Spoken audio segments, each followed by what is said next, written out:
नमस्कार दोस्तों, আমি আজকে আপনাদেরকে এটাই বলতে চাই যে কর্ণাটকের যারা মানুষ তারা নিজের ল্যাঙ্গুয়েজটাকে তাই আমাদের দেশের প্রাইম মিনিস্টার নরেন্দ্র মোদী এবং বাইরে থেকে অনেক কিছু মানুষে জানে এই দেশের ন্যাশনাল ল্যাঙ্গুয়েজ হচ্ছে আমি প্রায় দেখছি এরকম অনেক জায়গায় যে এই ন্যাশনাল ল্যাঙ্গুয়েজটা তারা বন্ধ করে তার নিজের ল্যাঙ্গুয়েজটা ইউজ করতেছে।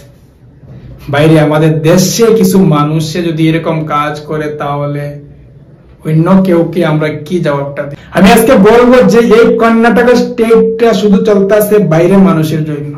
যতগুলা বাস, অটো, রিক্সা, ট্যাক্সি এবং বিজনেস এবং বড় অ্যাপার্টমেন্ট, পিজি, দোকান, এভরিথিং সব চলতেছে শুধু বাইরের দেশের মানুষের জন্য। এগুলা বিজনেস এগুলা সব কিছু করে তাদের নিজের পরিবার এবং তারা কিন্তু এটা ভাবে না যে আজকে যদি এই বাইরে দেশের সব মানুষ যদি এখানে না আসতো তাহলে এখানের বিজনেস গুলা বা এইসব এখানে আমি জানি আমাদের প্রায় অনেক বাইরে আছে তারা এই দেশে বা এই স্টেটে এসে অনেক কাজ কাম করতেছে।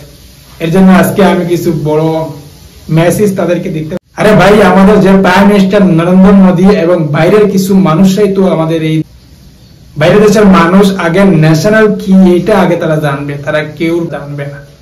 প্রায় আমি সোশ্যাল মিডিয়া অনেক ভিডিও দেখছি যে আমাদের বাইরে থেকে যারা মানুষ আছে তারা হিন্দি ল্যাঙ্গুয়েজটা ইউজ করার কারণে তারা অনেক কিছু অ্যাকশন এবং ডিমান্ড তারা করছে। তারা বলছে যে এই স্টেটে থাকার জন্য তারা নিজের ল্যাঙ্গুয়েজটা ইউজ করতে হবে। তারা বলছে যদি এই ল্যাঙ্গুয়েজটা তোমরা না ইউজ করো তাহলে আমি শুধু আমার বাইরেরকে এটা আমি বলতে চাই যে এরকম কিছু তারা যারা বলতে আসছে তাদের বিজনেস গুলা কিরকম বলতেছে আপনাদেরকে আমি এটা বুঝাইতে চাই। এবং দেখা হবে অন্য কোনো ভিডিওতে। ভালো থাকবেন আপনারা সবাই।